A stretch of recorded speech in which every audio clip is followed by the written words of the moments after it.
a brand new wave, drowning out the noise that's tame. Liberty whispers through the brave, breaking free from every chain. Nullify the rules they crave, crypto beats that pave the way. Anarchy with minds that's safe, algorithms new dawn today.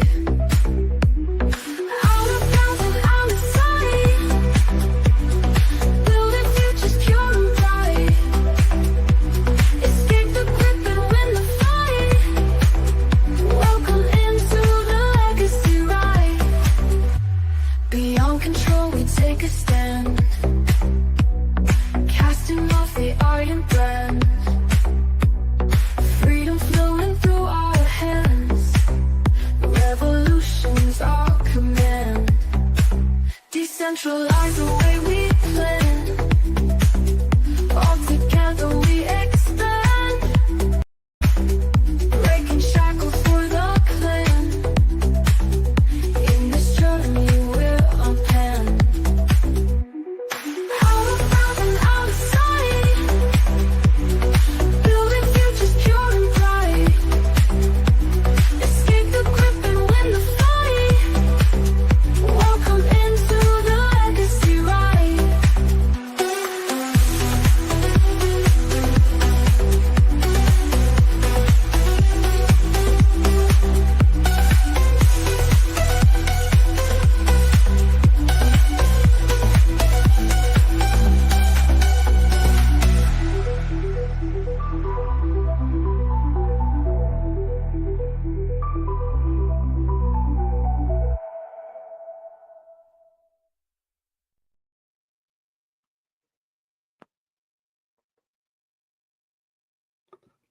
Welcome in. Happy Friday, everybody. I got my Friday. Nice little cigar. Romeo y Julieta. Reserva Real. Nicaraguan tobacco. Straight up.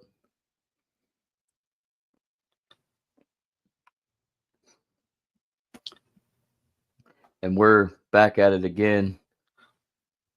Listing off 4, 5, and 6 as we guide ourselves as well as you through the journey of the Enneagram. And I start this episode off from 2 Corinthians 7, verse 10. For godly grief produces a repentance that leads to salvation and brings no regret, but worldly grief produces death. We're diving into the original sins that create the aspects of humanity in every waking moment of our lives, for how we, through our choices and the consequences of our choices, try to drive ourselves.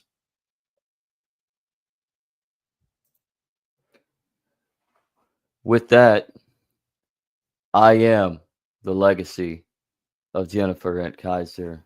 I'm Zach. Welcome to the Weekly Legacy, episode 11. Welcome in. Hey, what's going on? I had to mute you because you were chomping at the bit backstage, and it was kind of annoying. So I'm excited.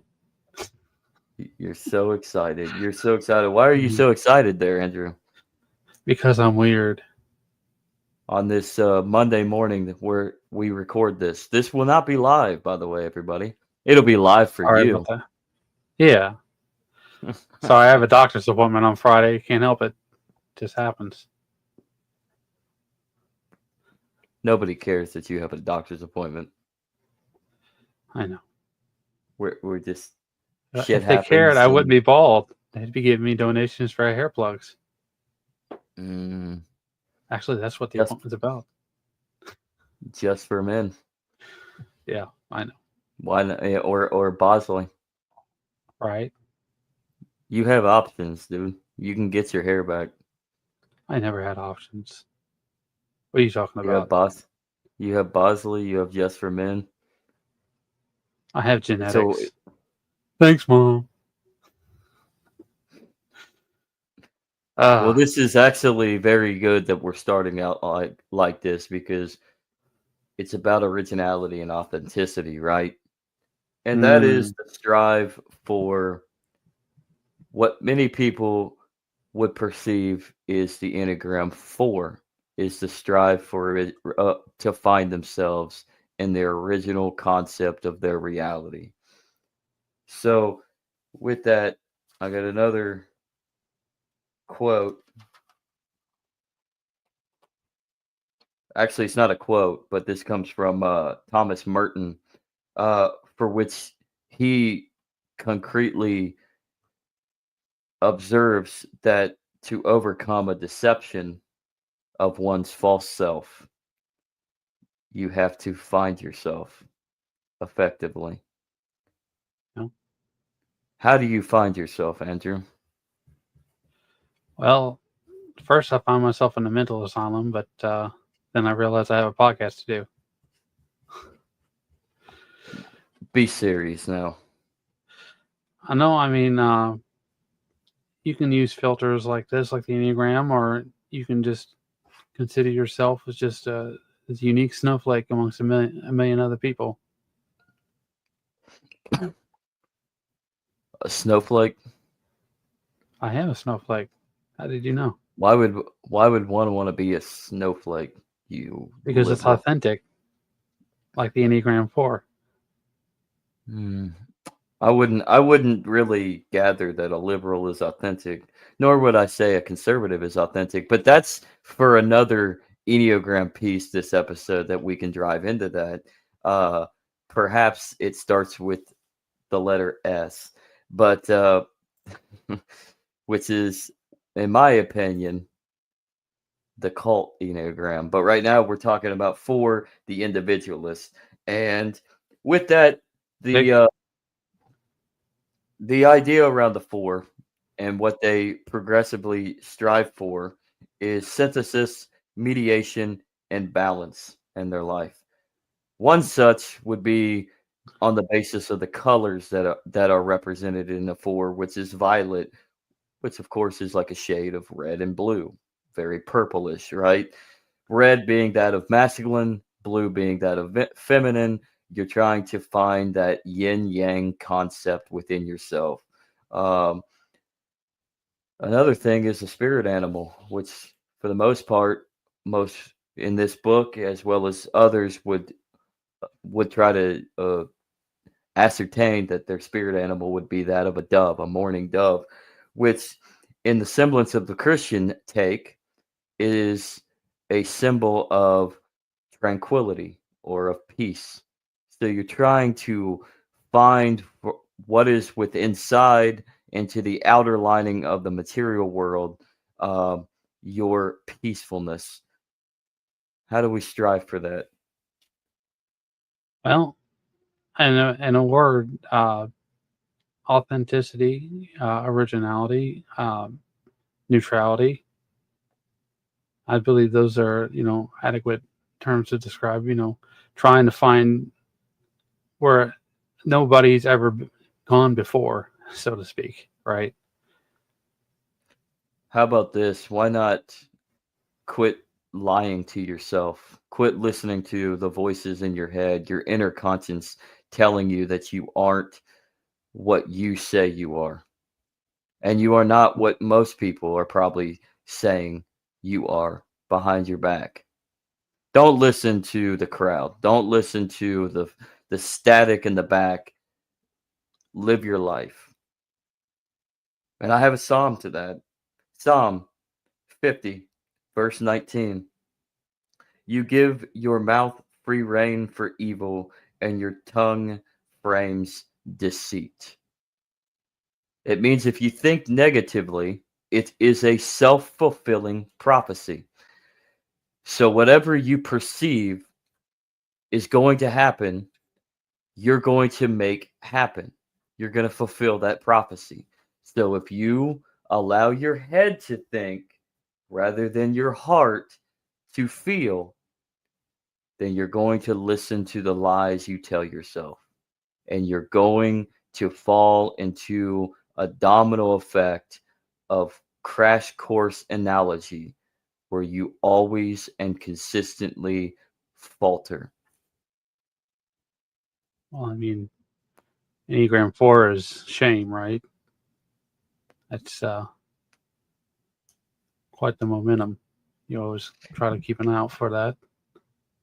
Ignore the shame part of it being a negative aspect, though, Andrew. I'm starting to think you're a 4, because shame can be, in tiny little doses, a very fantastic element. It's a virtue upon itself because it guides you away from pride. It acknowledges that you are not better than anybody, including yourself. You are how you make it. And how do you do that? Well, you seek formidable, reasonable goals within yourself, within your life, within your family life, etc., etc. You don't go for something that you cannot reach. Anything that is unreachable, deny it. Because if it is unreachable, you don't want to focus heavily on it. If you focus too heavy on that you cannot attain, then you're going to find yourself in a hole. And Well, you're going to find yourself in a deep depression. a lot of people who are interested in ethics are Enneagram 4s. Like Friedrich Nietzsche, for example, he was a significant contributor in that particular field, philosophy. Socrates, Plato, Aristotle, these are all 4s. Well, and like I said before, these are like levels of health, and I know there's each Enneagram fixer core has its own level of health, but the worth and value section, it fluctuates between 2, 3, and 4. 2 is pride, 3 is achievement, 4 is shame. And it has its own twisted sense of morality in the fact that you use that shame to put over the virtue that other people just toss away. So you have to denounce and renounce the lies you tell yourself. Yeah. It's all in your head. You're not Randy Orton, everybody, all right? It's not WWE. The voices in your head are not talking to you to counsel you in a good form. I guess theoretically you could utilize Randy Orton's character because they're counseling him to do some nefarious actions like punt Kevin Owens in the head, which isn't happening, by the way, because Kevin Owens might it's a possibly good be move. retiring. But speaking of lies, do you want to pull up the chart here for the lies for 4? Not necessarily, not yet. I want you to bring up the sin chart, the pentagram. Okay. No, I said the sin chart. I know I did. There we go. Because we're gonna look the main original sin that attaches itself to the Enneagram 4 is envy, or being jealous, jealousy, being envious, because you see the one thing that you find yourself when you are in an envious mood is that you look at the rest of the world and you perceive that everybody else is doing better than you, and you're envious, you're jealous, you want to strive to be just as better as they are, and you feel that you cannot make it to that level. Get what I'm saying? Do you feel me? I do. It's the worst part of pride. It is the worst part of pride, because you're proud for what you can attain, but you believe that you cannot reach to the level of everybody else. And that is where I go back to what I said about making reachable goals. don't strive for shit that you cannot achieve. Always work for what you have to. If you have to start small, you start small and guide your way up. It's a slow climb.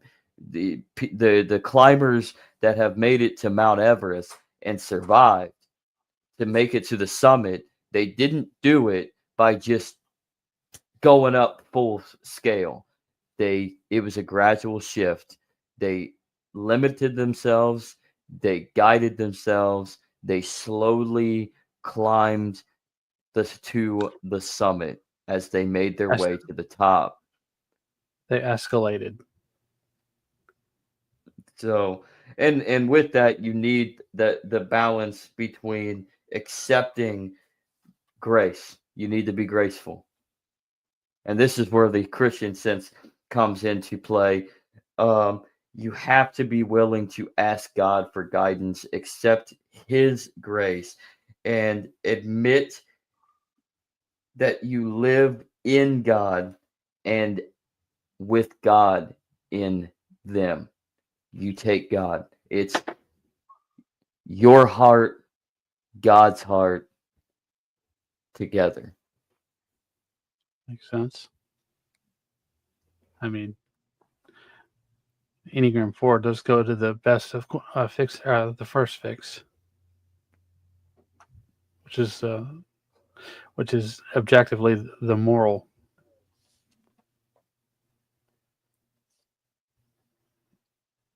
Yeah, and one thing in this section, in this chapter section, however you want to call it, he brought up Thomas Merton, who himself had his downfalls early in life. He was a young man. He was a womanizer.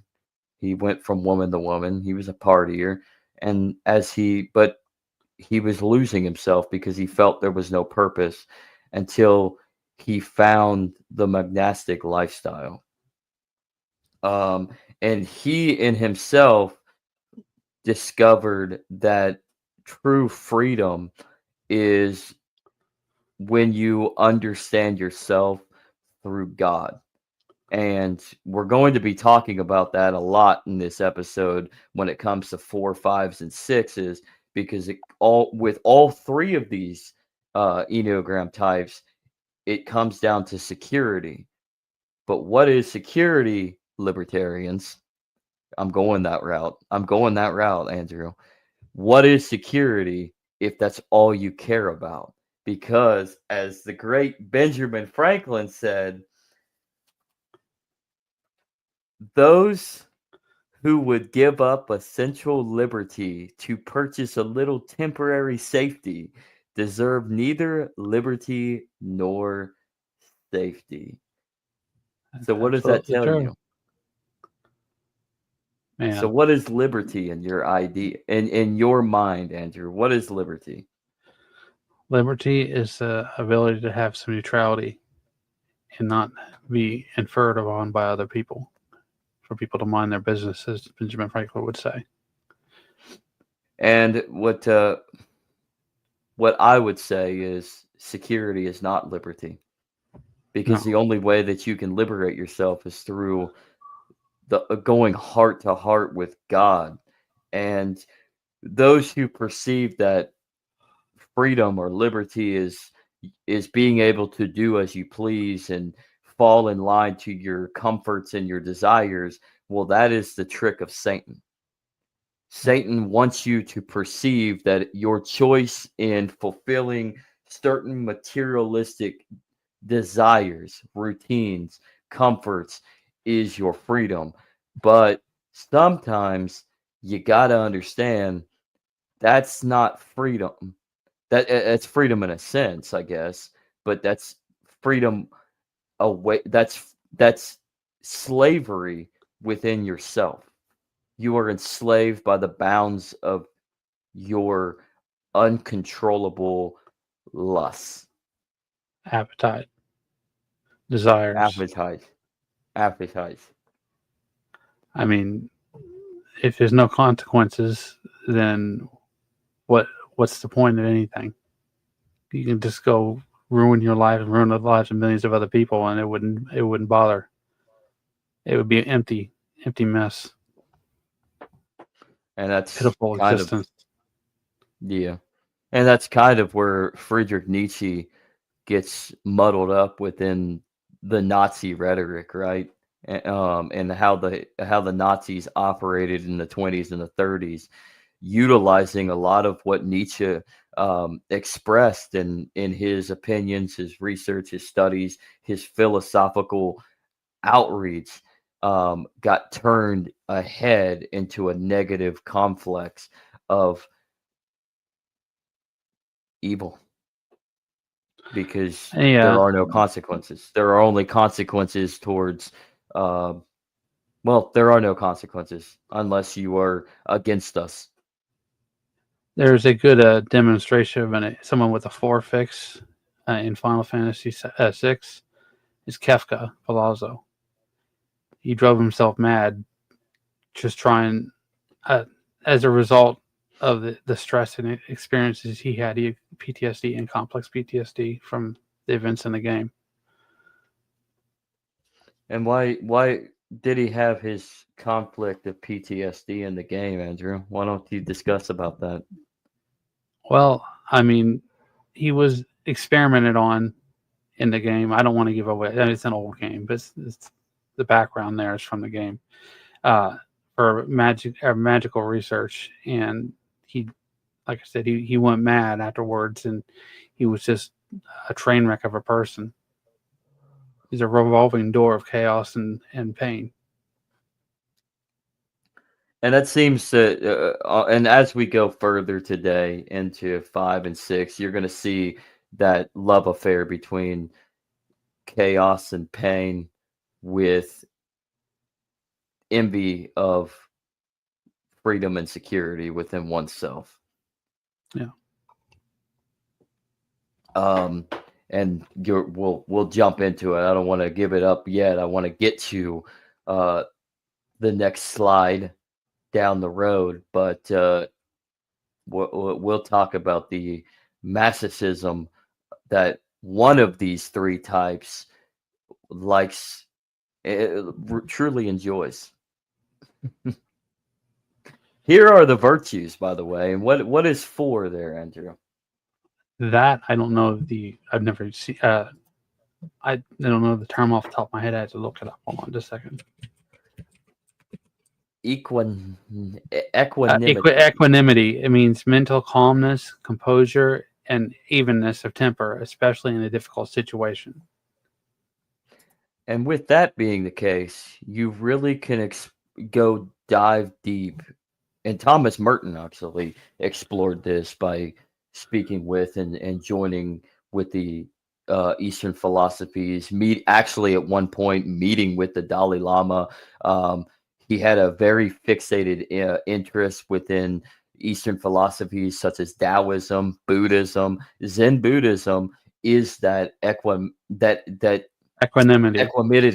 that equanimity that a 4 tries to fulfill itself, the calmness, the tranquil lifestyle, the meditative state, and just disappearing into one's spiritual self and bringing that outward, peace within yourself within a chaotic world.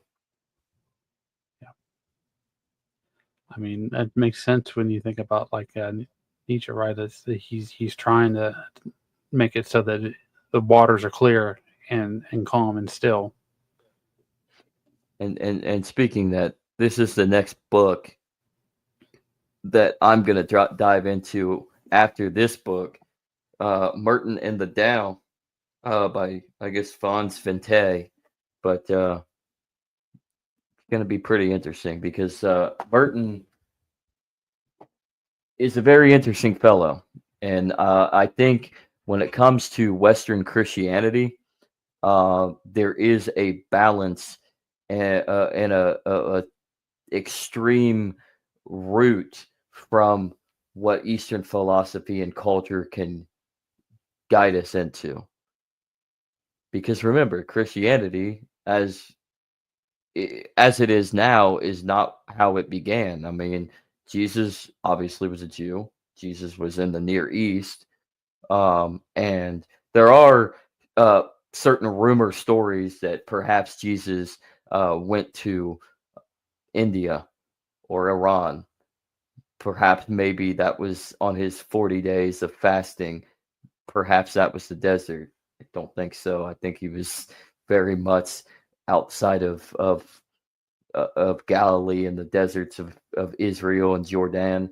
But regardless, it's a consciousness factor, and we have to attain the the consciousness of most cultures aligning with the philosophies of westernized Christianity, because I think everybody comes together. I remember telling comparing this on another episode. I don't know if it was here on the Legacy Ride or on Legacy News, but each culture has various stories and myths that culminate together. Say the flood myth. There are flood myths all across the board in the ancient cultures and mythos of human civilization and history. Confluence, It's not just merging it's of not just rivers. yes.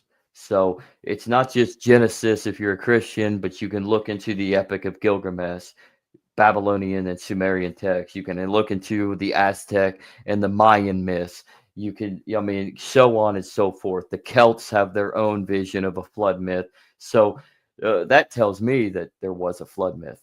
But the cohesiveness of balancing between multiple shades is how one can fulfill themselves and find the happiness, the virtuous aspect of life to break away from their original sin. Mm.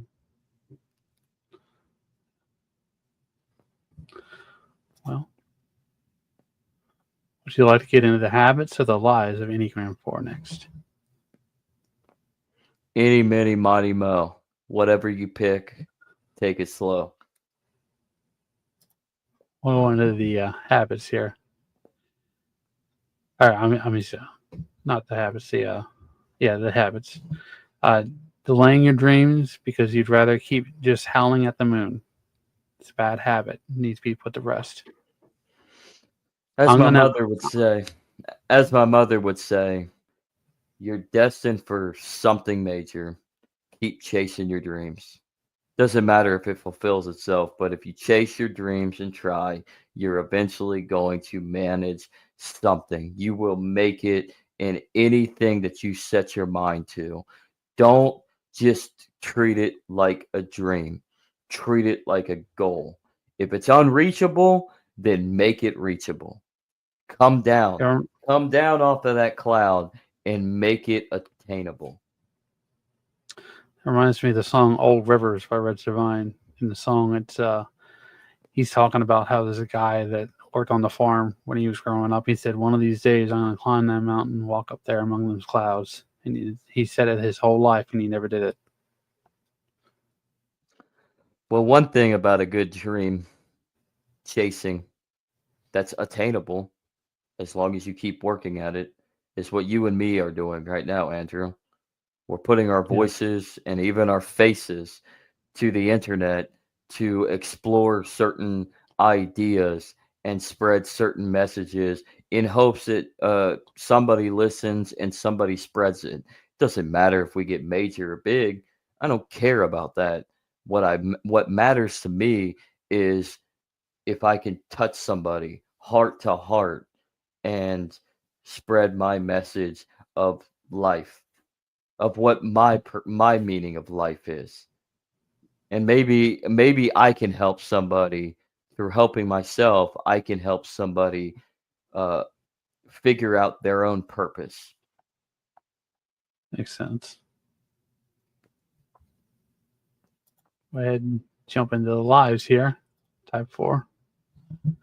I am deeply I am. flawed. Sorry. Go ahead. No, go ahead. I want you to talk. Something is missing. I will be abandoned. No one else will ever understand me. I am loved for being unique and special. I am my feelings. You're not unique and Y- special. Bring that back up, actually, Andrew. Yes, sir. Um, I am loved for being unique and special. You are unique to what you can bring. We're all special in the image and likeness of God, only for the fact that we are made and created in the image and likeness of our Lord, of our Creator. But you need to understand that you are not unique, you are not special. We all have a place on this earth for something. We're destined to do something no matter what. You just have to work at it. But ignore the fact that that you are loved. Nobody cares.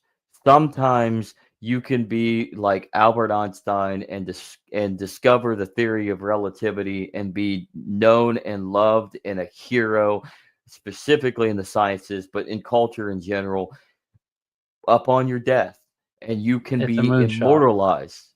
Yes, exactly, Andrew. It's a moonshot.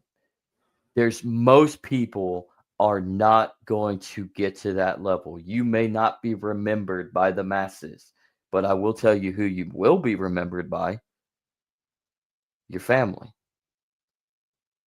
People you your touch. children. People remember you for good or bad. Another nice lie right here is I am my feelings. No, you are not. You are not your feelings. You have feelings, some negative, some positive. When you are happy, you are happy. Excited, you are excited. When you are sad, you are sad. But you are not your feelings. Don't let petty, trivial bullshit that make you sad, that cause you grief, to cycle you into a downward spiraling depression, because life is temporary and so is your grief. Eventually, you have to stand up on your own 2 feet, kick yourself into gear, and work to better the situation. I will be abandoned. Maybe you are. Maybe you will. Who cares? For one party to abandon you, there's another party that will accept you. I am deeply flawed. We're all flawed. We're all imperfect. We're all imperfect beings. If we were perfect, then we wouldn't be mortal, flesh and blood human beings. The only thing perfect is our soul, is our energy that departs our body upon our death into whatever afterlife there may be, if there is one, atheist. But we are not perfect. We are flawed, and that is the best quality of being a human being, is the fact that we are deeply imperfect.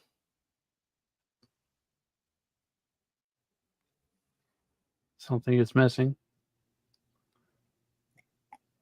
I didn't know if you wanted to cover that one since you did all the other ones. Well, I think something is missing kind of covers all of it. No one else will ever understand me, kind of pretty much from what I gathered from all of it. So, I mean, what do you think? No one else will understand me. Well, like I always say, Enneagram 4 fix has got complex PTSD. So they're always trying to figure out who they are and, you know, consolidate that emotional stability. PTSD and what? Complex What are they? PTSD, repeated Yeah, PTSD from what? from their childhood. What happened in their childhood? They had a lot of adverse experiences that are consistent through How do you a know that? significant period. Well, I've got charts, but I don't have them up with me. I had to pull them up. What what can a chart tell you? Well, How it's can just you research. how It's the term is confluence. It's where people who specialize in the Enneagram they'll they'll look and see if there's a merging of rivers. Like I said, that's what the definition of confluence. And if but every it's but every repeated, individual is every individual is different. well, this is a And fixation. people. You can This be is a you can be stress. a supposed you can be a supposed 4, but nothing happened to you in your childhood. Yeah. So what does that tell you on that? Well, I don't know. I couldn't tell you other than Do, this is just, this is the instincts and the drive that the people fall into. do you trust the science, Andrew? I mean, it seems pretty legitimate to me. I did a lot of research on it myself, just in my personal time. What I'm trying to say here and why I'm pushing back is you don't know. No matter how much research is put in, you don't have a set case. What is the pool numbers of these charts of these observations? Can you attain everybody in the world that is a potential 4? Because that's actually how you're going to gander um, the fixation idea of why people are 4s and where their original sin They lies within their PTSD is if you took they everybody in the whole world. they originally were 2s who uh, had basically distorted their pride into shame. I don't know if that answers Who, your question, but who says they were 2s? They could have been well, 1s. They could have been 8s for all we know. well, I mean, it's possible. I mean, they did have What I'm saying, PTSD, and well, go ahead. PTSD is a common trademark of Enneagram 8 fix. PTSD It's in and what? common currency. I mean, this is a framework. This is how building a house, right? This is. I'm not going to read all the books for you. You can read it yourself. It's just an idea. Anything is just concept. It's just trying to make a stable framework. This is for the audience to decide to go and review for themselves. Always keep an open mind. And that's, I think, where we're at with 4s. Always keep an open mind. Do not stay within the closeness of your own self. You will forget what is going on in reality. And that's actually, I mean, that's where I said it. Overcome the deception of the false self. Hmm. Confront reality to break the curse of original sin. And that's where my pushback comes from, Andrew. You were getting a little flustered. I figured I'd let you know. Yeah. Well, a lot of the momentum for Enneagram 4 is built on oxidative stress.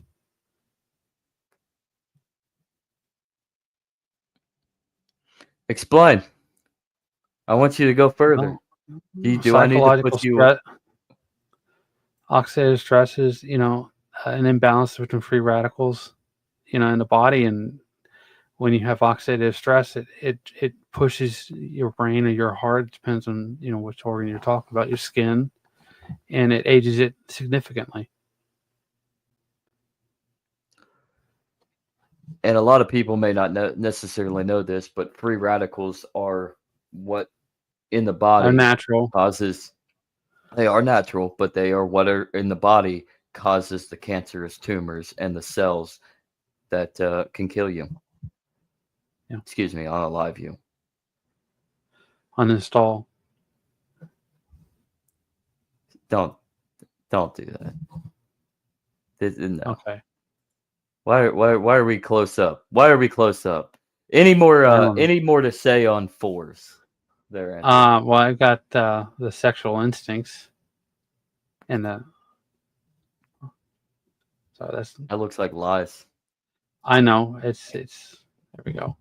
It's StreamYard. It's not something I did. Tenacity, self-preservation 4. My world is my sanctuary. Tenacity? Tenacity.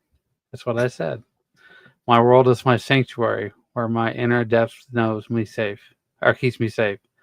I'll show my art, but only if it feels right. Sexual 4 is hate. I don't just want to be seen, I want to be felt. I'll dive into the fire of emotions, taking you with me. And then That social sounds like 4 is Andrew. shame. I'll stand apart and show the world my unique depth.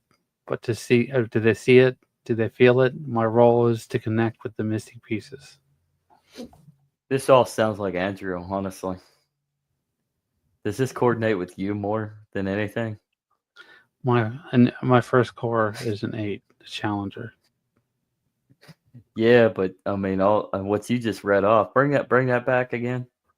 Well, I'm gonna pick you. I'm gonna pick on you now. I don't want hate. I don't just want to be seen. I want to be felt. I'll dive into the fire of emotion, taking you with me. I That mean, sounds like you. I'll stand apart and show the world my unique depth. But do they see it? Do they feel it? My role is to connect the missing pieces. Sounds like a 5 as well. More so than a 4. You know, the yeah. investigator. Well, they are Shame neighbors. does. They lean They are into each neighbors. other. My world is my sanctuary, where my inner depth keeps me safe. I'll show you I my mean, art, aka my penis, but only if it feels right.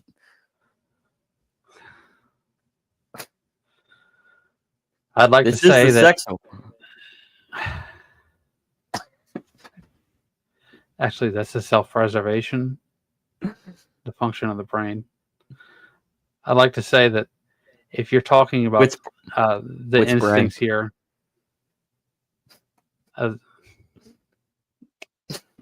the instinct, the brain's instinct, the body has an instinct, the brain has an instinct, and the heart has an instinct. That's what these 3 Yeah, are. yeah. You got 3 brains. You got your mind. For us men, we have 3 brains. We have our mind, we have our brain, we have our heart, and we have our penis. That's the body's brain. We Yes, think on but instinct, sexual instinct. Am I not? actually, Am I wrong? Or sexual is supposed to am be I? 1-to-1. It's not supposed to be in a sexual, like, physical sense. Come on, But that's dude. okay. Have some I don't humor come in on your life. dudes. I mean, I'm starting to think you probably do. Anyways,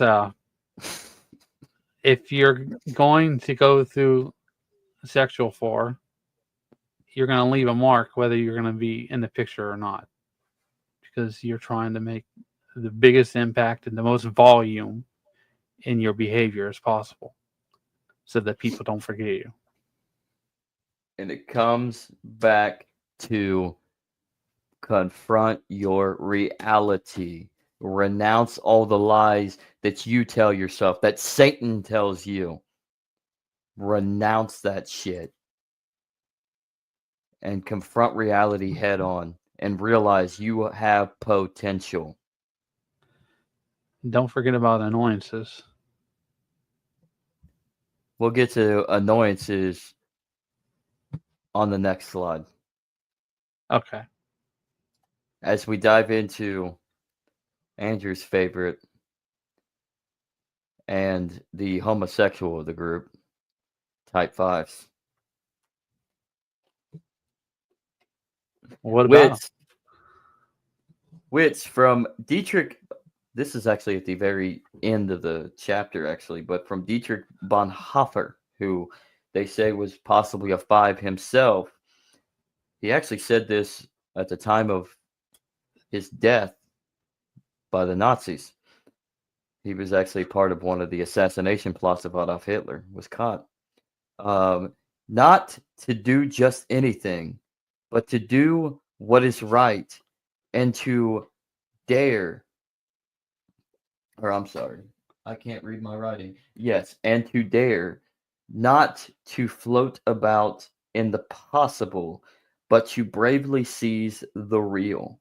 Freedom is not in the flight of thoughts, but only in action. Move out of anxious hesitation in the storm of events, born only by God's commandment and your faith, and freedom will receive your spirit with exaltation. Exaltation. What did I tell you about writing in Italian for the podcast? Don't you know I Like don't speak that. Italian? Well, in your own words, not Italian, even though he was German. What does that quote tell you? I mean, I think it's from a perspective of a 5. You're motivated to stay guarded, and it's like you got the book right, and like Yep. you're watching, but you're also researching, seeing, looking for your opportunities, picking your spots, and that's what I think about when you take that quote. Is that you take your chances when it's logical to do so. And from You John get to pick your spots. chapter 20, yeah, and to go off of that, from John chapter 20:27, this reverts to Thomas. And one thing that 5s get discredited for is their nihilistic ideology, because they are very much, they need to be tangible. They need to be able to touch, feel, see, articulate what is the reality. And one thing about Thomas, the apostle Thomas, he was the only apostle that wasn't there initially. He was only told that Jesus had resurrected, and he needed to see it. Well, Jesus would appear to him, and would tell him, "Hey, I'm here. I'm me." And within John 20:27, put your finger here and see my hands, and put your hand, place it on my side. Do not be faithless, but believing. Jesus telling him, I am me. I was crucified, and I am back. I am here. I am the Son of Man. I am the Son of God. I have returned. John chapter 11, verse 16, excuse me. Let us all go that we may die with him. The nihilistic aspect of Thomas. Let us all go that we may die with him. Thinking that there is nothing more to this life, no other purpose. Luke chapter 2, verse 19, speaking of Mary. But Mary kept all these things, pondering them in her heart. It's like 5s keep everything in their chest. They want to present love. They want to be receptive. And Mary is the epitome of reception, of openness, of caring. They really do want to care. But there is a negative effect to their aspect of wanting to be receptive and wanting to be open and wanting to be guided into a positive renown. And that is, they fall into their original sin of being takers. And with that, let's bring up the sin chart. Greed. Greed. That's absolutely true. There's a time for greed and a time for fear. In Enneagram 5, that's their big sin is greed. And that ends up causing wanting more than what they than wanting more in their perception of life, believing that they deserve more as they guide themselves in an objective journey of research, development, etc., etc. This is where they end up faltering into a feeling of emptiness, and they isolate everybody around them if they're not careful. It's because of this greed factor. Think of Adam and Eve in the Garden of Eden. Why was it so easy for the serpent to tempt, to manipulate Eve into bearing the fruit from the Garden of Eden, or from the tree of forbidden truth and knowledge in the Garden of Eden? Well, I mean, if you have the key to the universe, wouldn't you try to take an opportunity? That's Explain that. what's Who implying. has the key? Who has the key to the Well, universe? God has a God? key, and he's tempting us, right? You can. I mean, that's what Why it's all is about. why is God tempting us? God adamantly demanded, do Well, not eat from that tree. what I'm let me I misstated that. I said God. I meant the devil. I mean, to a But certain extent. I mean, if you want to get onto the Jew level, I mean, the Jews perceived that the serpent in the garden was actually the good guy. yeah, I'm going there, everybody. well, I mean that's for you. But what I'm saying is, we're willfully ignorant, right? And when we consume the fruit, we take the plunge into knowing the pain and suffering, but the pleasure and happiness in life. You can either be a blank slate, or you can experience and try to grow and be, original and authentic.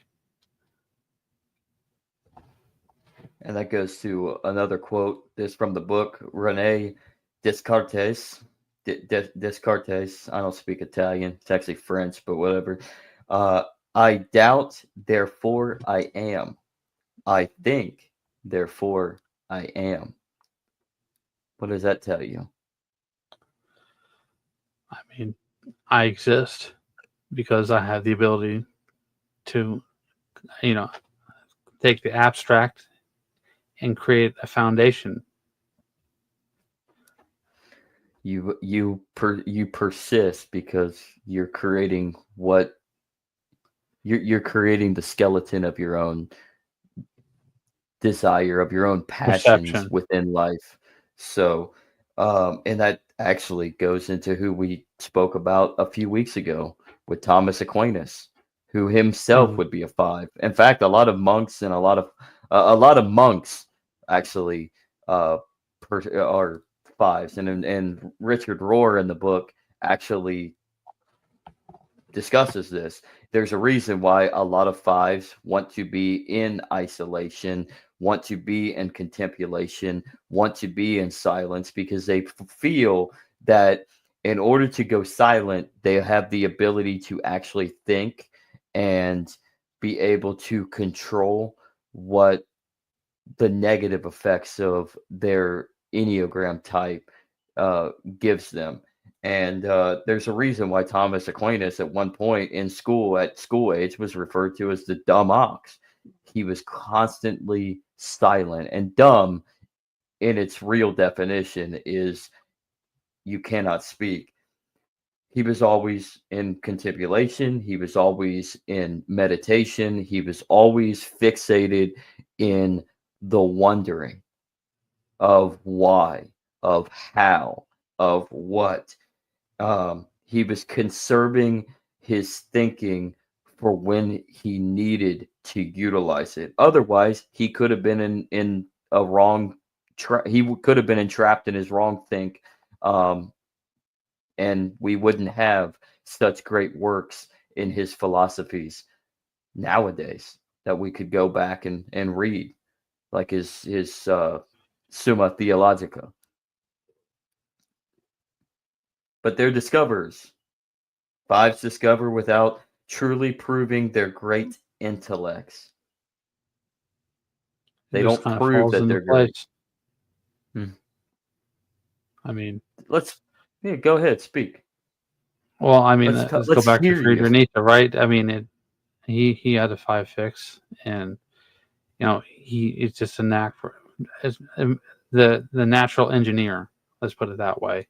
Of the Enneagram, people who just know how to put things together. how to And one dissect thing it about, and yeah, determine. so their behavior is adaptable for their surroundings, their environment, their culture. Is that what you're trying to to the say? to the to the best of their, or the resources that they have. Yeah. I mean, just think of Rayman. Rain Man, old Raymond, old Dustin Hoffman's character, the autistic genius, the mathematical genius who was basically stuck within his routine and Scotland. He was an autistic fellow in that movie, right? And his younger brother, Tom Cruise, I forget Tom Cruise's character's name, basically had to be his caretaker. But Mm. yet you have Raymond, Dustin Hoffman, who is very, very wicked and smart. He could in when fixed to on an element of allowing being allowed to promote that intelligence, he proved it. But he was driven into his own head and into his own body and forced into a scenario where if he goes off drift, you're going to have not good things. You're going to have a temper tantrum. You're going to have an explosive behavior because he doesn't know how to interact on a social standard. He's missing that conflux. So Another example of Enneagram 5 fix would probably be Nikola Tesla. he was very, very, very detached from his emotions, but he was very endeavored in his work for which he was screwed over Yeah. by the Elon Musk of the day, Thomas Edison.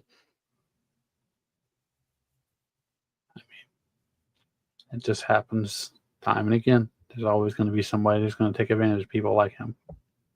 Well, there's always going to be somebody that knows the people that can give you the money because they're great financial experts within the field of markets and want to strive towards the monopolistic nature of that market to bring about grandeur.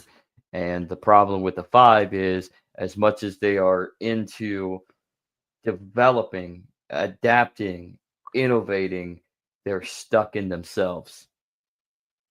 And so it's hard for them to propel with the confidence to compete in that structure, to go full-fledged Head to head. against the crony. Mm. You say the What dad? as a head to head? Oh, I thought you said the dad. No. Maybe.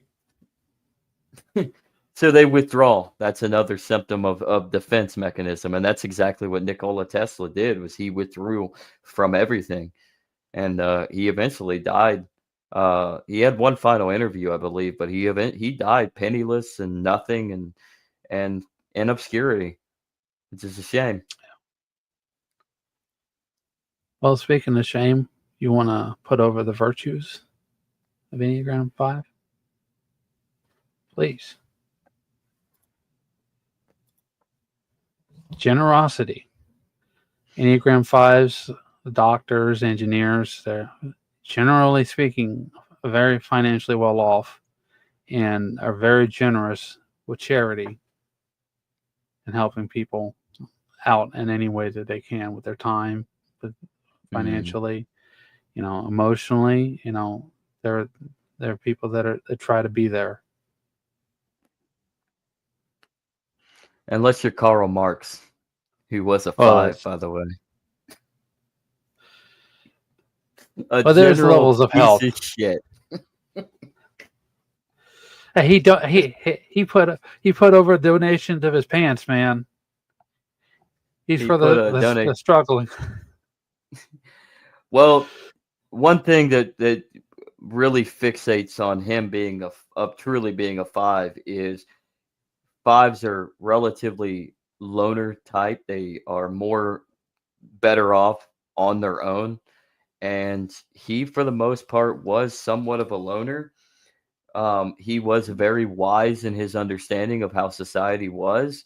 He just went about it the wrong way. So he was all of the negative effects of what a 5 presents, the unredeemed 5, the one who falls for the plot line of the original sin, in which showcase schizoid traits, as you know, I mean, and possible nihilism.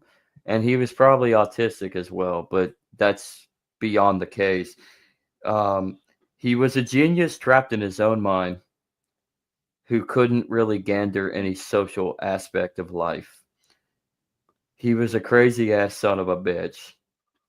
And he was one to be filled full of dread because of the evil bourgeoisie, or capitalist, as he would term it. He created the term, everybody. He willed it into existence. But was he generous? No. Like I said, he donated his pants while his kids starved to death. All that ironic. Yes.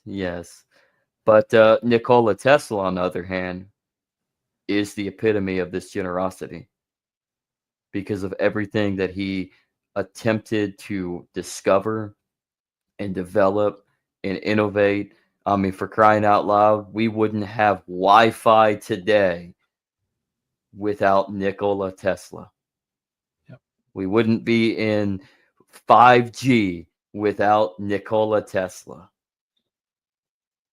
Elon Musk wouldn't have been able to invest daddy's money that he was able to successfully make a profit in PayPal to invest in, now at this point, his money, to double or nothing, triple or nothing into Tesla, the namesake for the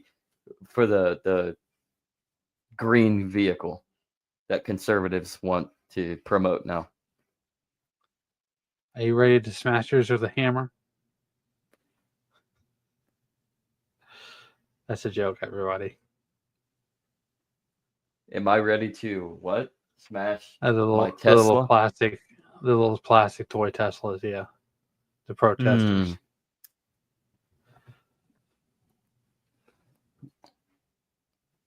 Let's do it. All liberals have to let their anger out in some capacity, right? Seems like it. I mean, they're getting caught when they're actually doing it to the real car because of the cameras. Yeah. Funny thing is Well, they're smashing other liberals' vehicles. plot twist. This has already happened. I saw it on the TV when I was at work. What, the smashing of toys? Toy Teslas, yeah. We live in a retard society. I'm sorry. Speaking of retards, you want to look at the lies Enneagram 5s tell themselves? Let's do it. If I give, I won't get it back. I can't act unless I know everything. Other people's needs are too much. Knowledge will make me safe. I don't need to depend on anyone. Life is better alone.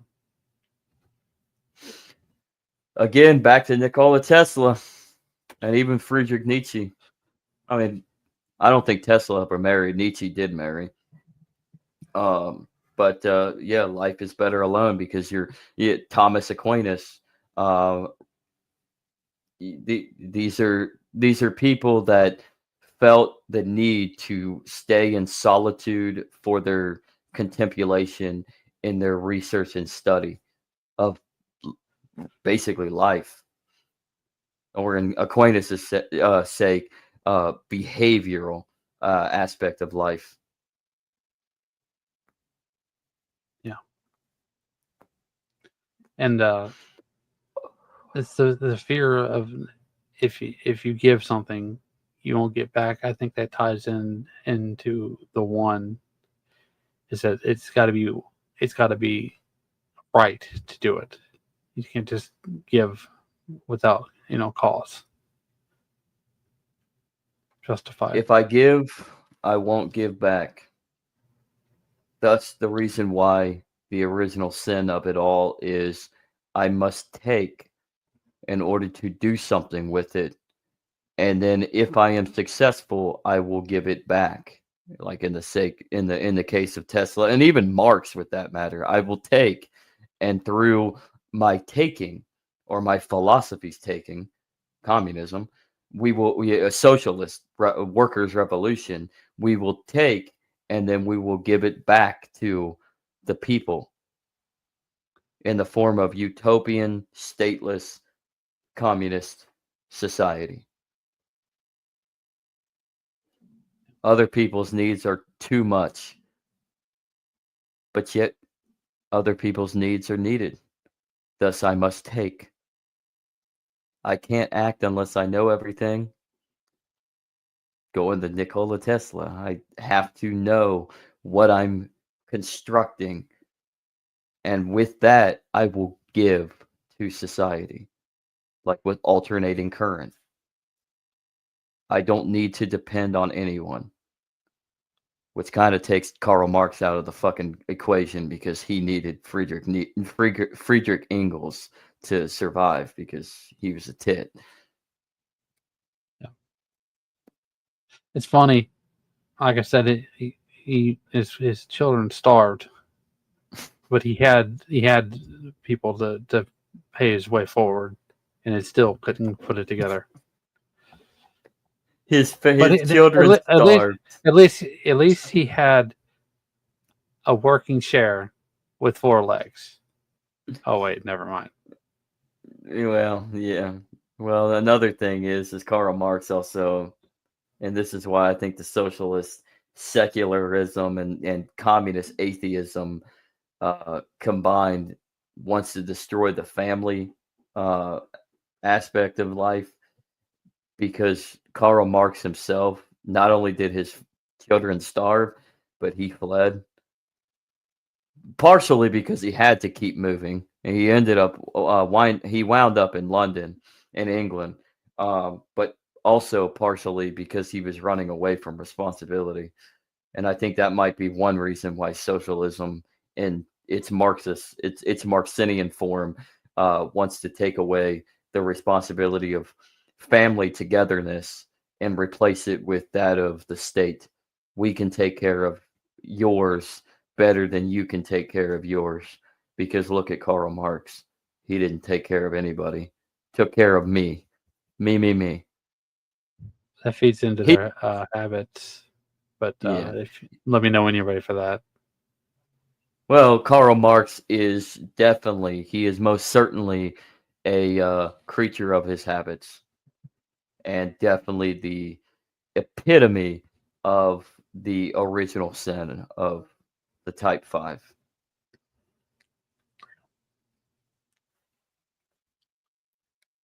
Would like me to pull it up?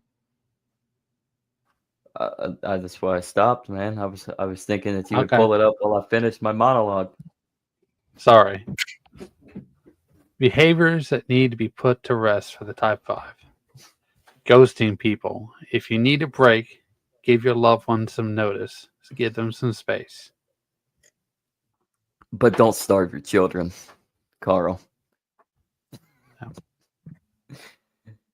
That's what you need to do. You need to understand that we are creatures on this planet that need togetherness. You need to embrace help, support, aid.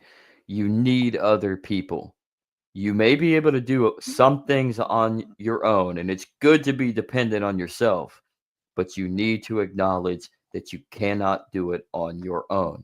And one thing that you need to do, 5s, is you need to stop just taking and give a little before you take. Don't be a Karl Marx. Be a Nikola Tesla.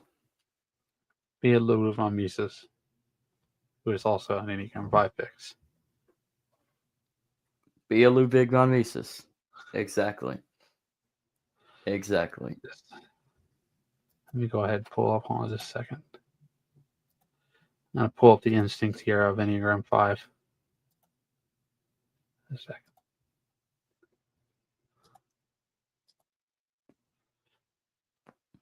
Well, while he pulls it up, everybody, go ahead, like, subscribe, join the conversation, add a comment down below, repost, share this all across your YouTube feed, repost it on Rumble, repost all across X, share it on your other social media platforms, whatever. But like, subscribe, join the conversation, add a comment on YouTube and Rumble alike, and let's let's get some discussion going, because that is what we are missing in today's society is discourse. We're missing good intellectual debate, conversation, and just straight up relationship. Even when it gets nasty, there's always a goodness to it, because you can always remember back in the day when your best friend and you were bitter enemies, and you first met each other and you duked it out, and then a day later you are the best of friends. That's actually how it is when it comes to me and my buddy, no pun intended, Zach. I he said something, I forget exactly what he said, but I decked him in the face as we were walking down the streets of Lawrenceburg, and we went past the bowling alley, got right behind it, heading to the skate park, and he said something stupid. It was silly, like it means nothing. Um, but I took it as degrading. I decked him right in the mouth, and then he yoked me up by the shirt and slammed me up against the wall, backside of the bowling alley building, and said, "Don't you ever fucking do that." And then he released me, and then we were all separated from our friends that we were together with. There were 5 of us walking that day, and the next day, he called me up and said, "You want to hang out?" We've been friends. We're 30. We're now going to be 36 in May and September. We've been friends. We've been best friends since 15. Little different with me and Andrew. Me and Andrew just kind of found each other. He was the outcast. I was an outcast, but I still had my sect of friends. He was just an outcast. Everybody made fun of Andrew because he was weird. And I basically, what was it? I first hung out with you with Kyle, because you were Yeah. more reflective, more receptive to Kyle. And I we believe he just was from a that 5. Kyle, Yeah. that makes sense actually. But yeah, with that, speaking of 5s, through Kyle, I ended up hanging out for the first time, actually hanging out with Andrew, and we were 15 at that time too. And look at us, man, we're doing a Yeah, fucking right? podcast together. Well, he's in South Carolina and I'm in Indiana. We met Kyle. Now I met Kyle in shop class, engineer. There you go. me and Kyle did a lot of things, man. I remember he would build, yeah, he would like get shields like set up. And I remember he made his own sword and shop too. But he would like get a design ready and go, and he would do, yeah, we would do the designs of what the shield would look. A, we went down to towards the end of the drive on his street, and loaded up in the fucking truck, big old steel plate, and went and took it down to the shop. And we had been designing this together, brainstorming it for like weeks. And we ended up taking this, took it down to the shop, and he made the designs that we had come together, and design and planned ourselves, put 2 heads together, and then he actually did it in shop because you had the tools, and then we had our own shields, and then we would just sword fight in the backyard with our own homemade shields. It's awesome. I remember making one of those little Zelda swords in shop class. I think I got it around here somewhere. I'll see if I can find it. But anyways, back to the program here. The instincts for self-preservation, sexual, and social 5. Self-preservation 5 is castle. I save my energy and resources because I know that taking time to reflect is where my real strength comes from. Sexual, or the one-to-one, is trust. I'll captivate you with my layers beneath the surface. My value isn't what I say, it is what I know and how deeply I understand. And social, or totem, I want to be the one steering the conversation. What I bring to the table is more valuable than what I get. I'll captivate you with the layers beneath the surface. My value isn't what I say, it's in what I know and how deeply I understand. Zip. Okay, this is getting weird. Okay, thanks for the podcast, guys. Everyone, I'll see you later. Speaking of that, and I'm gonna go off of the trust thing, because one thing that's funny, Kyle was on a blind date. It wasn't really blind. We all knew this chick. It was actually our other buddy's friend that they actually ended up having a kid together down the road. I think they have 2 kids now together. And he was forced to marry her because they're a very heavily Catholic family. But anyways, they went on a date and they came home. Kyle took her to his place and said, "Would you like to see my battle axe?" He said it just like that. Now he merely meant my battle axe because he made this Warhammer style double-edged battle axe in shop class. Did you say, He was actually hey? yeah, but the way that it came out was, "Would you like to see my battle axe?" Just hysterically Nothing you funny. can say. He showed her the battle axe and she thought that was really cool. Like, damn, like there you go, No, man. But I mean, I can confirm he had a lot of different types of weapons like that. He had a he, medieval type sword that he let me borrow once. I dented it all to pieces, but I gave it back and it was all cool. we have a couple machetes down because we were chopping. We went down to the end of my old street when we were kids, and we were taking the machetes and chopping down all the trees because our plan was to either build either a fort. We were going to build a couple forts, and and it was on the banks of Tanner Creek, and it was wide open, and we were going to do like a paintball course or an airsoft course down there, and we did that like 2 days and never went back. And there's probably 2 machetes down there that we left, all rusted to hell and back. Probably don't even exist. They're probably all in with the soil now, because it's been like 15 years. But yeah, man, good times. Good times. We're just waiting for somebody to cut their finger on it and call it blood and soil. Yes. Yes. I want to be the one steering the conversation. What I bring to the table is more valuable than what I get. Again, back to that taker. I know more than you. And I'm going to take you for granted by taking you on a journey because I am better than you. And that's not a social engineer tactic. I think Hitler might have been a 5, dude. I was thinking more Mises, but there. Okay. Mises, yes, because he was engineering. I just matched him with you. I'm just kidding. Well, he was. I mean, you just read fucking Human Action. Read read Bureaucracy and liberalism, socialism. Socialism. Here comes. So, The theory of money and credit. See that I don't consider theory of money and credit as engineering. Just that's the more of first 2 of his that I saw. Oh, well, God. that book is more of a definition, but socialism, and so is socialism to a certain extent. But yes, on the drive of trying to engineer why humans act the way that they do, and why they forge these ideas and these ideologies, that is where his definitions come from. That's why he tries to give you the definitive idea of what socialism is, rather than just plainly state the obvious. Right.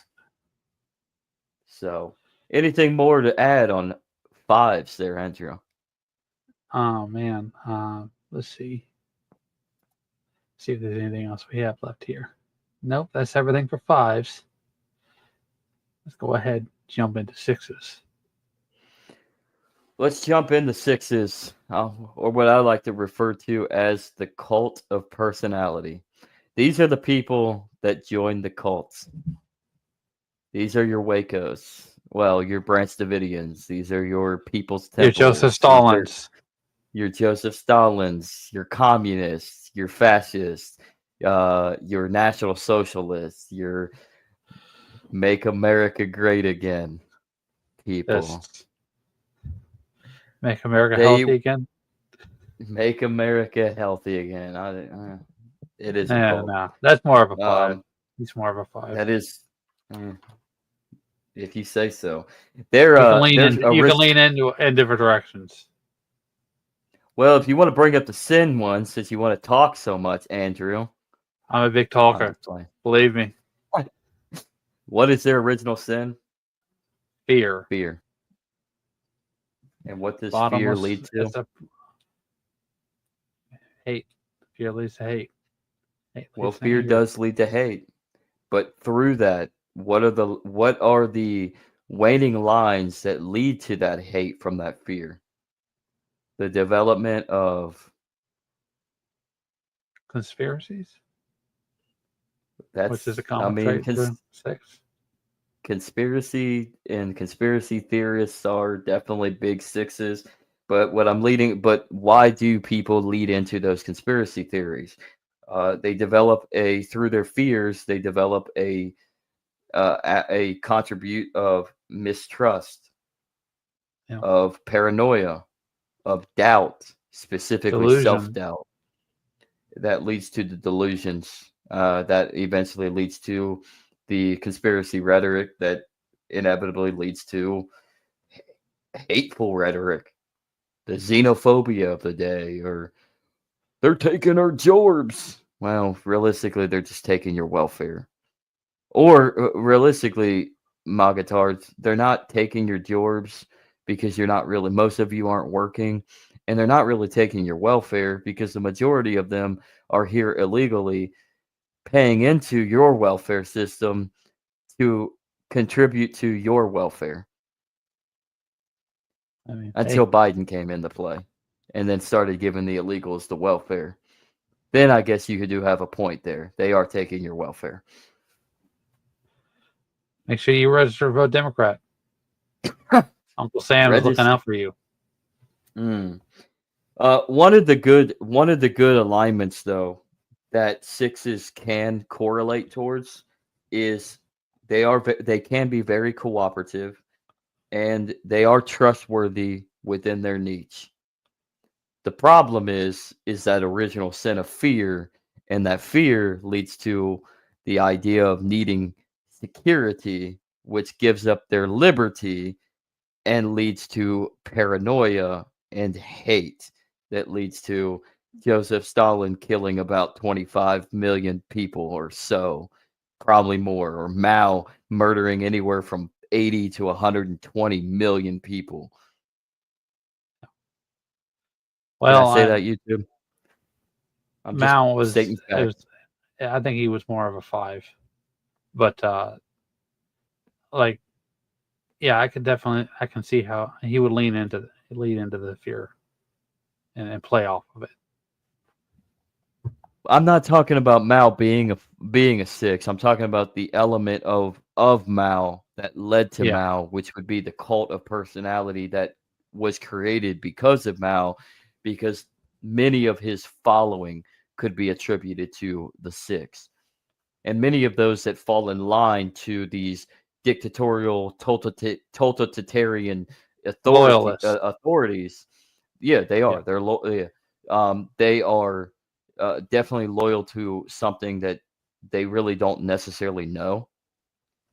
And so, through their fault of their own, in that fear of wanting to be secure in their own, they end up opening up the can of worms of your Pol Pots, of your Mao Zedongs, your Joseph Stalins, your Vladimir Lenins, your Adolf Hitlers, your what was the dude in Yugoslavia? Tito, your Titos, I mean, et cetera, your Donald Trumps. That's just stupid, everybody. That's the stupid wing. Donald Trump's not a heinous. I mean, he does have an authoritarian streak, but don't they all? Don't they all I have an mean, authoritarian streak? no one pulls control of 7 and 8. Control, authoritarianism is, I'm going to get what I want. But it's a fear of failure, and it's a fight to survive without actually ever achieving success. So you're constantly in survival mode. And with that, there are two types of sixes that come to mind that Richard Rohr defines, and that is the phobic sixes, which are those who are very mistrustful in their own way, but very careful and hesitant within their mistrust, which would effectively lead to your Donald Trumps, your MAGA type of cult, right? Or even your Branch Davidian type of cult, with David Koresh. And then there's contraphobic, which is much more riskier, which is They like usually, falling in line to the Hitlers or the Stalins of the world. they usually Going have to an that. 8 fix. Mm. So you're They're in all essence. No, go ahead. their whole desire is to reduce. I'm sorry. The whole the whole desire is to reduce risk and secure control. If you're counterphobic 6, at all costs. So Yes. basically, you just you go from 6, 7, and 8 and make a nice slide of the Enneagram as a person, because you lean both into fear, lust, and gluttony. All three of them. Yes. And with that fear, it is effectively cloaked in what is termed a virtue, which it's really not, of obedience. So you are definitely telling towards those who you perceive as a leader. You are a follower. You are not a leader when you are a 6. Not to say that you can't be a 6 and be a leader, but for the most part, most 6s are followers. That is where you I think get that's where you get the ordinary man scenario. Like going back to the Nazis and their atrocities, it was ordinary men that just obeying orders that committed the atrocities of what the Nazis committed.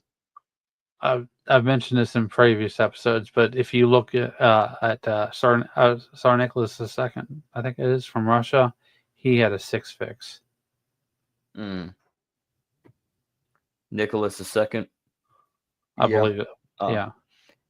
Well, he wasn't meant to be a leader, but yet he was kind of thrown into that leadership role Yeah. upon the death of his father. And he was never ready, and he was never going to be ready. And a lot of people, that's where a lot of people took advantage of him, whether it was Rasputin or his advisors, the noble class, et cetera, et cetera. I mean, the Right. politicians, when he began to somewhat fulfill that totalitarian idea of authoritarianism, of complete authority under the mesh of his monopoly of power and control around World War One, as Russia was pretty much falling, as the empire was falling, and you started seeing the socialist revolutions, and Germany also defeating them on the front lines, and his control was slipping away. So he began to be an even much more heinous guy. He was a little bit more abusive. Not to say that he wasn't already, but he started to show that leadership quality as an authoritarian tyrant towards the end of his reign. And what did that get him? It got Well, I him mean, that shot leads in in that leads into Go the ahead. virtues. If you'd like me to pull that up, Let's transition. courage is. I mean, at some point there's just nowhere to go when you're driven by fear, and you have to counteract, and that's where courage comes in for fear, for their virtue. Specifically, you'll see the courage aspect in a lot of contraphobic, considering that their spirit animal is considered to be the wolf, for which is the protection. They need the protection of the pack. So you want to fulfill yourself as a leader of that pack if you are a 6 in that leadership role, but you want people around you to protect you. And so you are The going mob. to find, yes. So through the mob, you find your courage. Whereas the phobic, um, they're more of that frightful rabbit, that hare. So they're going to run. So when it comes to fight and flight, a phobic 6 is more known to escape or attempt to escape, whereas a contraphobic 6 is going to take charge and know, I got my people behind me. Let's roll. Ride or die, motherfuckers. Ride or die. And to pick up on the fixes, like I said before, he also had a 9 fix, which the virtue of 9 is engagement. So that makes sense. He was trying to engage to save his country through courage. Mm-hmm. And Sorry one to thing skip that ahead a little bit. well, another thing, speaking of both fear and courage, specifically with contraphobics, you can, looking into the Bible biblically,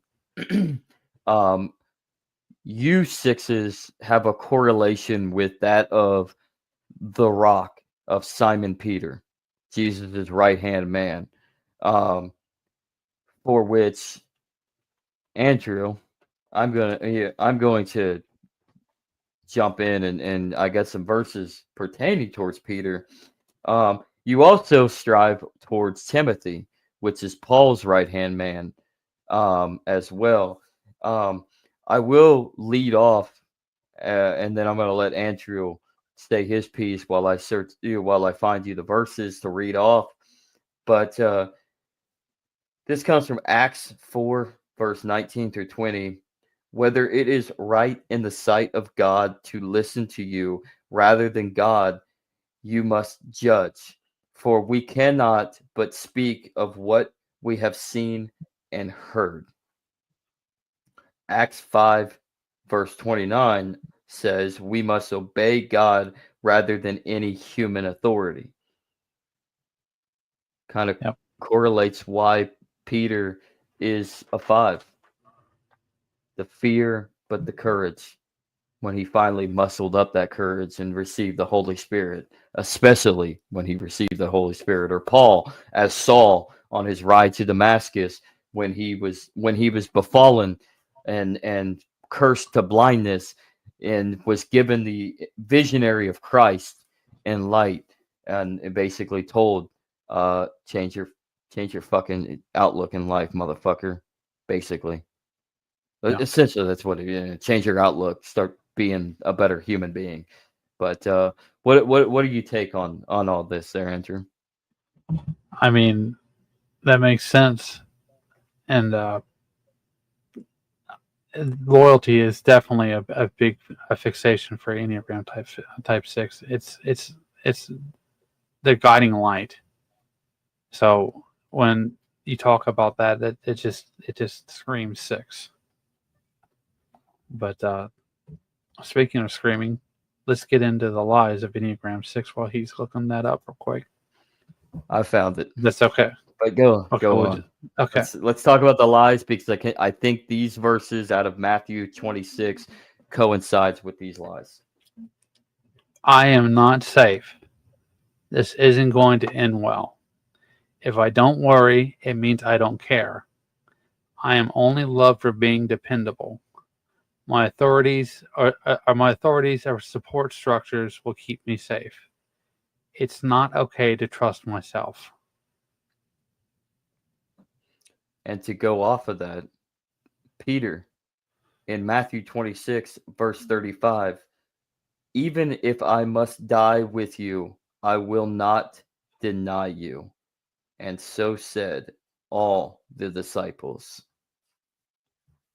Obviously, that would be a lie. Verse 20 or chapter 26, Matthew 26, verse 51. And behold, one of those who were with Jesus stretched out his hand and drew his sword and struck the slave of the high priest and cut off his ear, showing the courage that he stood before Christ, that he did not want his rabbi, his teacher, his partner, his friend, brother, his master to be taken, showing that courage. But Jesus, as I continue on the 52, would then turn to Peter. Then Jesus said to him, "Put your sword back into its place, for all who take the sword will perish by the sword. Do you think that I cannot appeal to my Father, and he will at once send me more than 12 legions of angels? But how then should the scriptures be fulfilled that it must be so?" Let us move to 69 through 75. 69, nice. Here You had to go comes, there. yes, here comes the story of the lie foretold. Now Peter was sitting outside in the courtyard, and a maid came up to him and said, "You also were with Jesus the Galilean." But he denied it before them all, saying, "I do not know what you mean." And when he went out to the porch, another maid saw him, and she said to the bystanders, "This man was with Jesus of Nazareth." And again he denied it with an oath, "I do not know this man." After a little while, the bystanders came up and said to Peter, "Certainly you are also one of them, for your accent betrays you." Then he began to invoke a curse on himself and to swear, "I do not know the man." And immediately the cock crowed.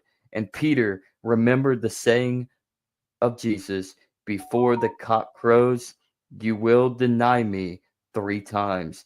And he went out and wept bitterly. And for which we go back to 35. "Even if I must die with you, I will not deny you." Why did you deny him, Peter?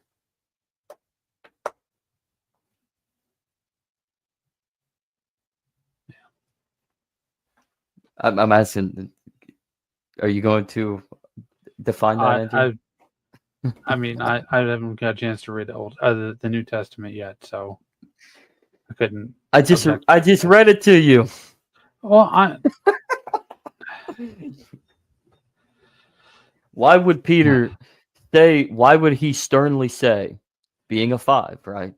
Or a 6, excuse me, being a 6, why would Peter, and going to this actually, look, use this as a resource, Andrew, but why would Peter adamantly tell Jesus that I will stand by your side even if I perish with you?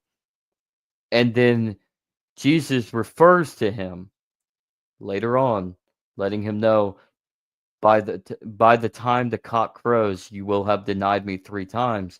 And Peter, he prophesizes it. He fulfills that prophecy by denying Christ 3 times in the courtyard after his arrest. Why would he deny well, him after saying that he would stand by him? well, Enneagram 6, they try to weed out people they think are liars. So obviously he felt like he wasn't being 100% honest. Is it likely to say that it's not okay to trust myself? You know? Am I only loved for being dependable? If I don't worry, it means I don't care, Yeah. but yet he I mean, worries. and worries often the warrior type.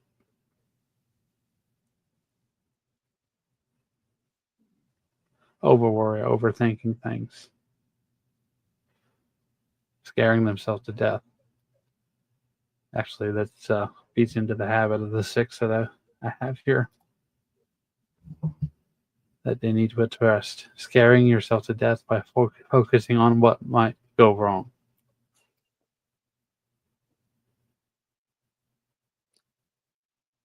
Galatians 2, verse 11 through 21. But when Cephas came to Antioch, I opposed him to his face, because he stood condemned. For before certain men came from James, he ate with the Gentiles, but when they came, he drew back and separated himself, fearing the circumcision party.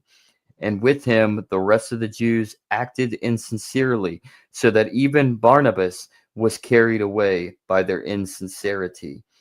But when I saw what they were not straightforward about, the truth of the gospel, I said to Cephas before them all, if you, though a Jew, live like a Gentile and not like a Jew, how can you compel the Gentiles to live like Jews? We ourselves, who are Jews by birth and not Gentile sinners, and yet know that a man is not justified by works of the law, but through faith in Jesus Christ. Even we have believed in Christ Jesus in order to be justified by faith in Christ, and not by works of the law, because by works of the law shall no flesh be justified.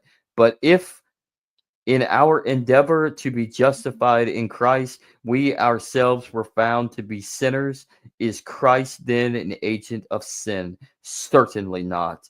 But if I build up again those things which I tore down, then I prove myself a transgressor. For I through the law died to the law, that I might live to God. I have been crucified with Christ. It is no longer I who live, but Christ who lives in me. And the life I now live in the flesh, I live by faith in the Son of God, who loved me and gave himself for me. I do not nullify the grace of God. For if justification were through the law, then Christ died to no purpose. And bring that graphic back up, please. Just a second. You talk about Talking the about lies. RIP. Talking about RIP. Oh, RIP. Sorry.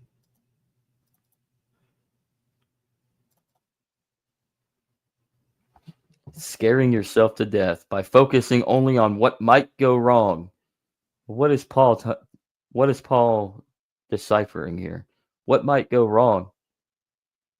Why Well, should the everything could Jews? possibly go wrong, and so Yeah, that we need to overregulate to death people's actions through the law. but he's actually going. He's telling us to not go against the law. For the That's what I'm law, saying. yeah, the law has no concept if the scripture has been fulfilled through the redemption of Christ. The word is there.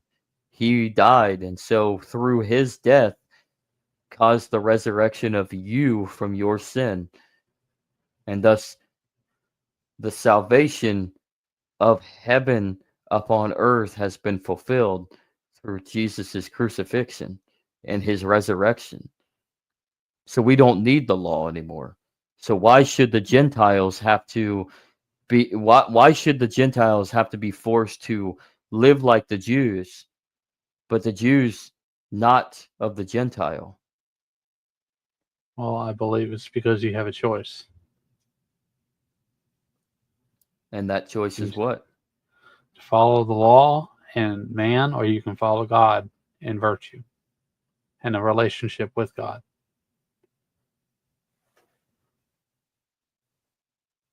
Heart to heart.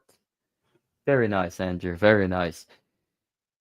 This is an anarchist podcast right there, and that right there in Galatians basically articulates the fact that the law is utterly fucking retarded. It lacks context, nuance, positions. It's indifferent. It's there as a tool for violence, The only law control. that prevails, yes, and the only law that prevails is through God, for which he fulfilled that law with his one final covenant to man, was the death of his own begotten son.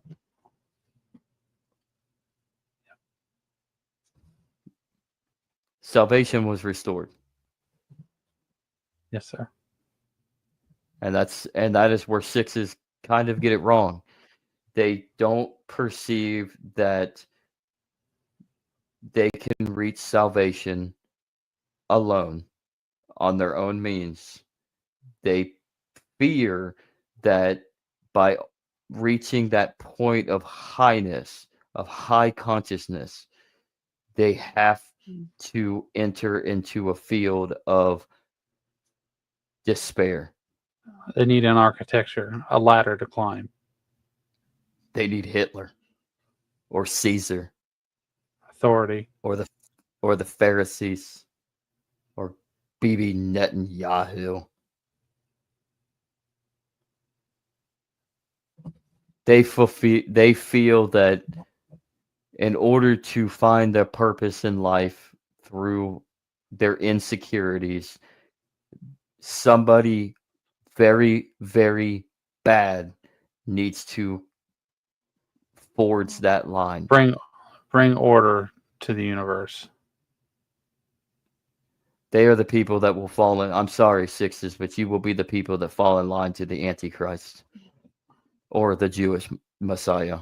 Honestly, if you really want to think about it, the Jewish Messiah is the Antichrist because the Messiah is Christ, is Jesus. And the Jews don't believe that. There are certain Jewish sects that have gone away from the orthodoxy that do have embraced the concept of Jesus possibly being the one true Messiah, the Savior, the Redeemer. But to this day, even the Jews still perceive that the prophecy of the Christ or the Messiah is this warrior-like king creature that is of the line of David in David's similar form. He's a warrior king. But that's going to cause a lot of tribulation. Is that correct there, Baptist? You're the ones that are really, really endeavored into this rapture, tribulation, revelation, end of days scenario, Baptist. Mm. I'm talking to you, Sean. Hi. So, love conquers all. Sixes, not security. Love.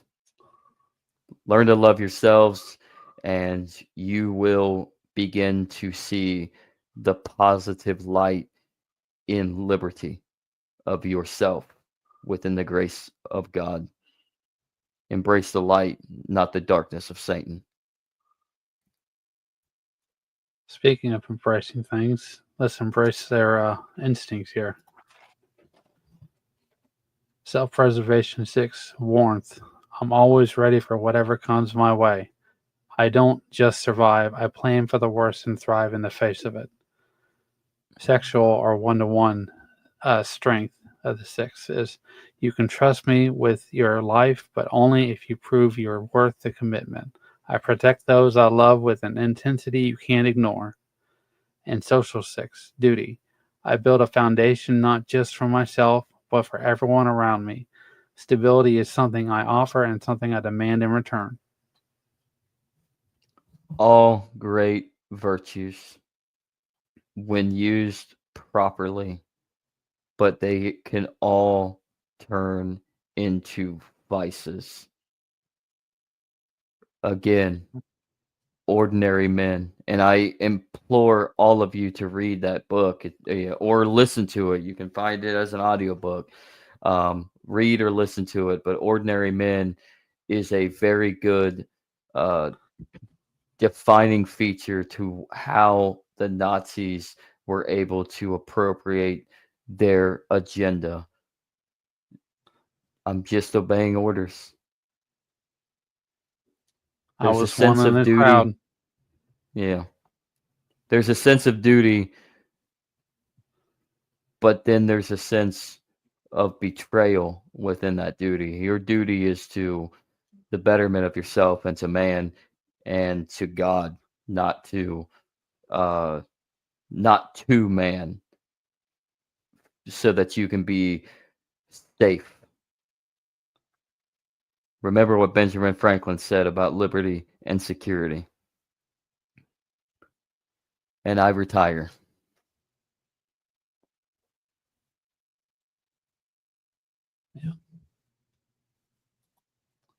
This has been an interesting episode. I really appreciate you sticking it with us. It's definitely very informative from my perspective. We have almost reached the 2-hour mark, which is intriguing because we got barely over the hour mark with the last episode, diving into 1s, 2s, and 3s, but it just seems like 4s, 5s, and 6, they just have so much in-depth features to reality. And we could probably talk for days. And I 7, 8s, and 9s. 4 I don't think we'll get hours. to it. I don't think that's gonna get. I think we'll actually go shorter with 7, 8s, and 9s because I think we'll talk more in my opinion about 8s, because I think that goes. It extends off to shut up. It extends off into other branches of the Enneagram. But 7s and 9s I think are pretty. They're pretty safe. It's pretty safe to say that they're kind of. They have their niche, and that's about it. But we'll see. Maybe we go 4 hours. But not if we do. That If would we be do kind go of 4 fun. hours. If we end up going 4 hours next time, be prepared because we will be returning live next Friday for 7, 8, 9. So to conclude with the Enneagram traits, properties, the types, the archetypes. So, but I hope you enjoyed this one as much as we have. We've dove deep.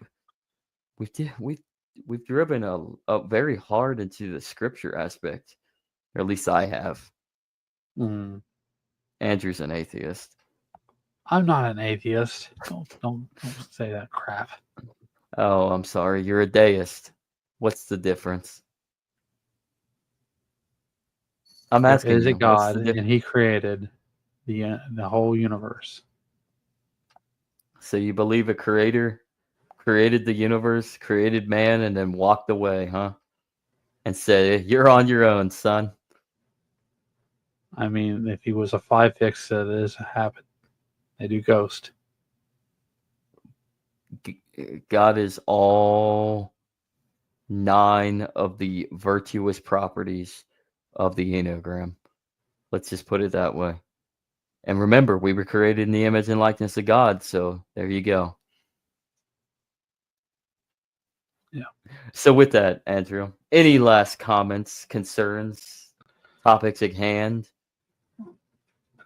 7, 8, and 9 is not going to be 4 hours, unless I'll be reading the whole book.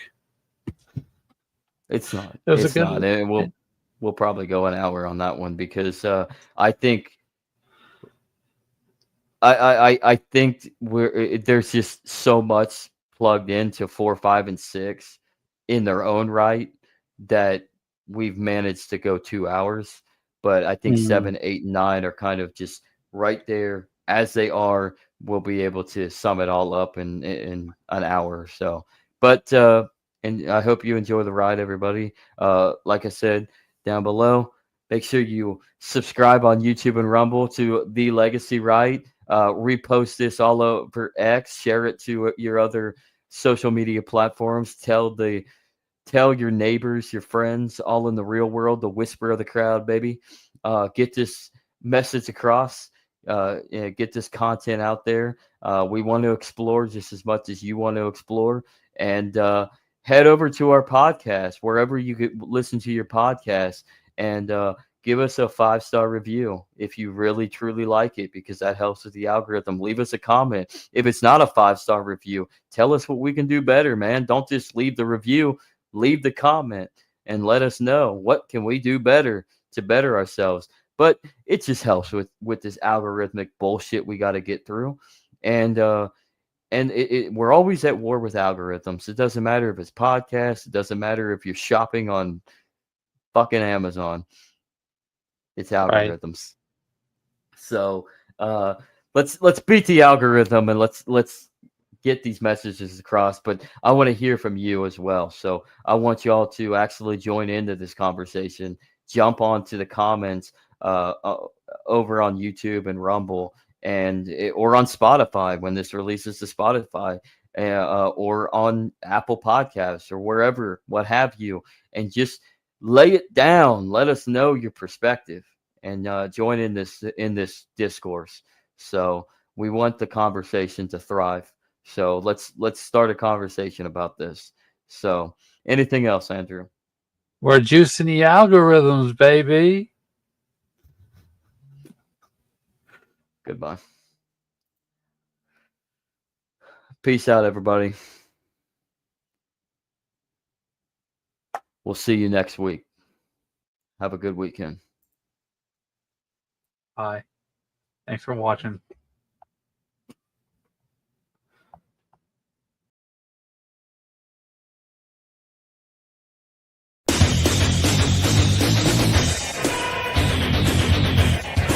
Good evening, ladies and gentlemen. I'm Steve Roosevelt. I'd like to welcome you to WCW Night Brawl.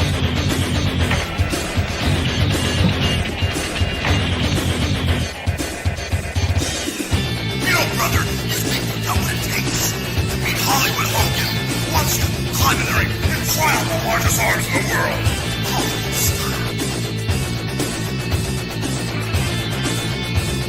You want to wrestle an inch more Ric Flair, you gotta be able to walk that out and style and profile. Woo! You really think you're ready for the You really think you're ready for the Scorpion Deathlock? You think you're ready for a fatal encounter?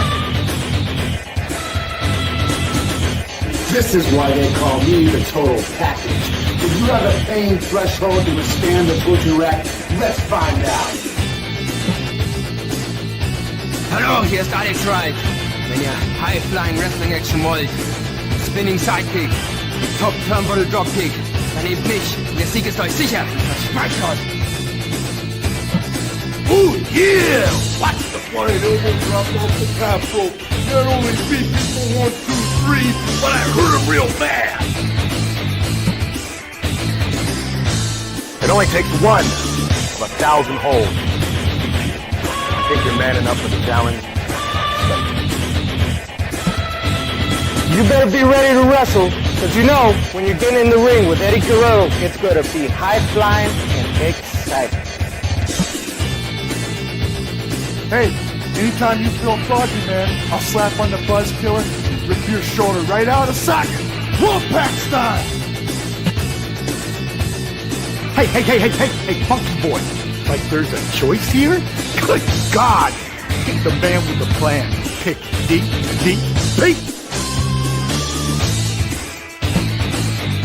Hey, all you suckers out there, you wanna play the game? You wanna play with the big boy? Put your feet on the button, cause when you go down 110th Street, it's gonna be on like neck bone, sucker. This is Booker T from Harlem Heat, hardcore OG brother from 110th Street. If any of you punks got the gut to step up to the plate, push the button. Yo, Chico, you selected Scott Hall? Get ready for a wild ride on the outside.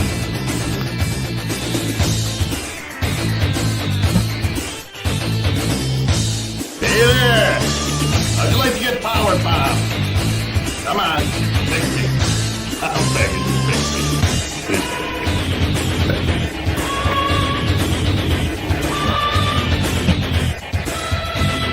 You think you got the courage to step in the ring? I think you're gonna wind up in a snap neck with a choke slam. Technical wrestler, high flyer, brawler. It don't matter what you consider yourself to be. When you're in the ring with the crippler, you're a loser.